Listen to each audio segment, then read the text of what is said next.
We're gonna watch the Halloween gameplay multiplayer overview trailer, and you'll see why I'm so hyped.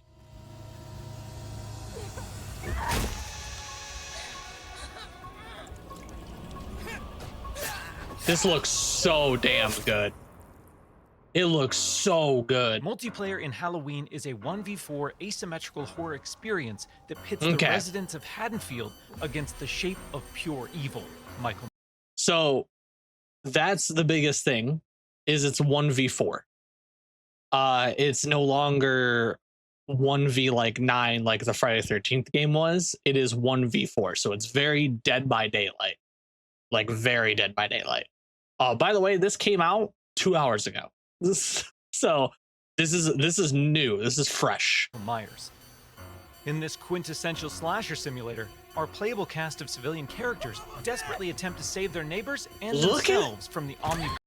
If this is the actual gameplay, the running looks stupid, but if this is the actual gameplay, this looks fantastic. Like, this looks so good. It looks so good, does it not? Like, look at this, dude. Like, it looks so pretty. It's just the running looks goofy as hell. But I mean, I don't really care. The running in Friday the 13th, the game looks goofy as hell. Their neighbors and themselves from the omnipresent boogeyman, while Michael fixates on stalking and slaying his targets. Oh, it's so Halloween cool. provides familiar elements fans of the genre know and love, but we're incredibly excited to pull back the curtain and unveil more details that demonstrate our commitment to delivering our most robust, dynamic, and terrifying multiplayer offering yet. Oh yeah. Become the boogeyman. Is a creeping, methodical killer, and on Halloween night, Haddonfield becomes his hunting ground. The boogeyman's primary desire is to eliminate every living resident in this quiet town, but he also begins each match with a list of special targets that supply greater rewards if killed before time expires.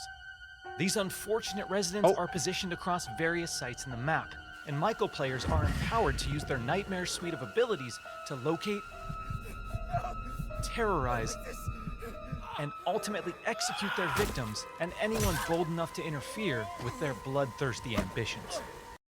So the goal, just like in Friday the 13th, the game, the goal of Michael Myers is to kill everybody. Kill as many of them as you can, without going down and, you know, getting caught out and stuff. You'll see soon what I mean by getting caught out. But essentially, literally the exact same thing that you did. You have a list of abilities, you chase down people, you kill them, you're overpowered as all hell, and you have to try to like execute people quickly and do things that you can do to build up stuff. I'm like so pumped, dude. Killer Sense allows players to step behind the mask and stalk the residents of Haddonfield. You can stalk people. Using this skill and entering the first-person perspective, Michael becomes aggressively aware of his surroundings and the proximity of potential prey. By focusing on targets with murderous intent, Michael builds varying levels of stalk, which aid him in identifying and tracking targets and open increasingly satisfying options for executions. The fridge one is so funny. An effective killer always keeps their victims unaware of their presence until those final fatal moments. Oh yeah. While historically Michael Myers isn't known for his speed, fundamental abilities like shape jump amplify the shape's mobility with hauntingly unpredictable results. So this is just like Jason's shadow form, but it looks like this one, if I'm not mistaken, lasts a very long time. Or until you decide to come out of it, which is really cool, and then probably goes on cooldown. And it makes you go like way faster, so you can catch up, so you can like cut people off and everything like that. In shape jump, Michael slips into the shadows. You can go through doors unseen. Not only does this increase Michael's base movement speed, but it also provides access to other powerful traversal options. It reminds me of the Evil Dead Michael lunging forward game with violent momentum. Shape jump is confidently one of the most powerful tools at Michael's disposal and supplies so he was right behind that door, right? Iconic jump scare moments. Oh no, he's actually in there now. However, If this means, do you understand what this means, by the way, chat? Just want to throw this out here.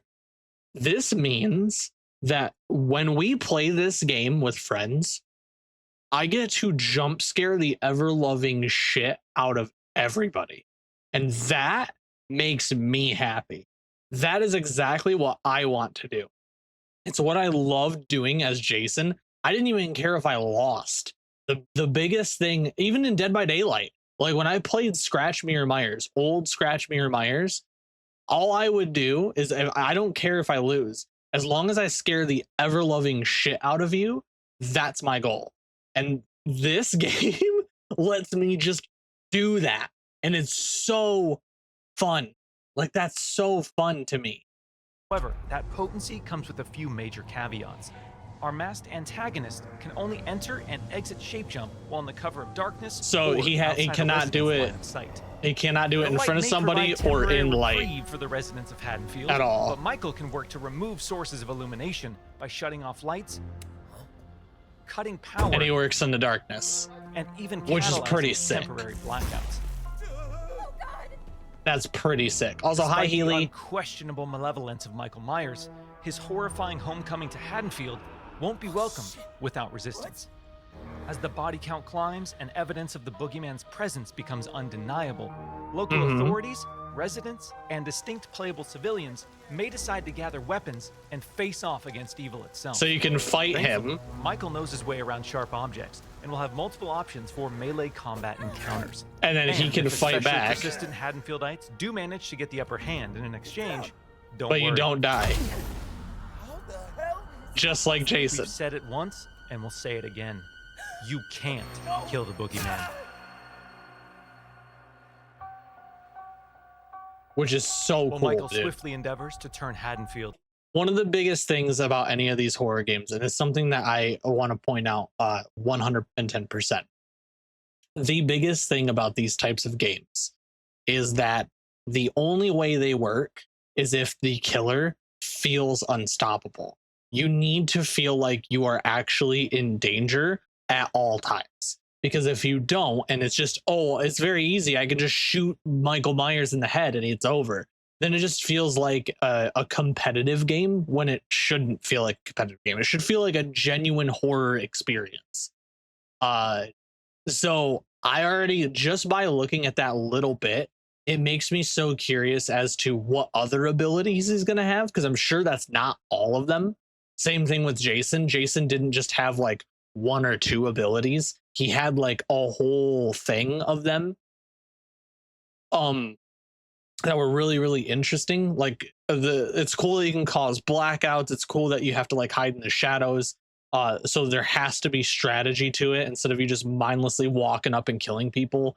It's not just like, it's a methodical, like actual, like psychological horror element to it too, rather than just being like, I'm just a big beefy dude that can just walk up and hit you a whole hell of a lot. And what I'm also glad on is that everyone can fight back, but it doesn't necessarily mean that you're going to just gang up on him and it be done, because as soon as you can down him, sure, but then you need to run away because he can just get back up and come back after you. So it's more of, you need to down him when the moment actually comes to it, instead of just doing it to harass him, which I also like, because that's something with Jason that kind of sucked, is that like people would gang up on Jason super hard. Like they would just gang up on Jason and like beat him down, and then you would fall down, get up, and then you would swing and swing and swing and try to hit people, but people would back up enough. So I'm thinking they're probably going to implement it so you can't do that in this one, which I'm excited for. I want to feel terrifying when I play my killers, you know?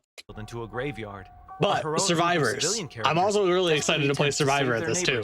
And escape the boogeyman's bloodthirst. Super excited to play Survivor. It's up to you to find fellow Haddonfield residents, convince them of his malicious intent, and guide them safely to one of several possible randomized escapes located around the map before they meet an untimely end. So the whole point of what you're supposed to do is literally help residents escape. You get people to escape. then you try to escape yourself, or you try to find a way to escape yourself by looking for like car keys or batteries and stuff like that. So basically similar to Friday the 13th, again, using the comparison, but with the added element of you're also trying to save like NPC civilians.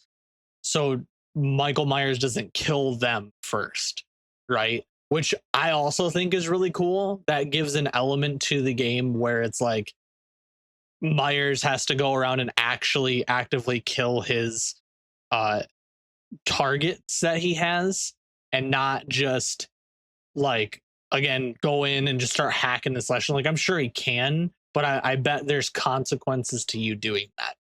So This very distinctive cast exciting. of playable civilian characters each It comes makes equipped with playing unique a stats, civilian like special sound traits, and super signature fun, and like there's more to To do. ensure no two matches of Halloween play out the same, our And team it has sounds constructed a vast playground of possibilities in Haddonfield, randomly offering generated, civilians a multitude procedurally of generated, diverse gameplay systems to aid them in achieving as their well objectives as and surviving the things night. that you can do. As civilians, Because you have to convince the civilians to leave too, from what I'm understanding.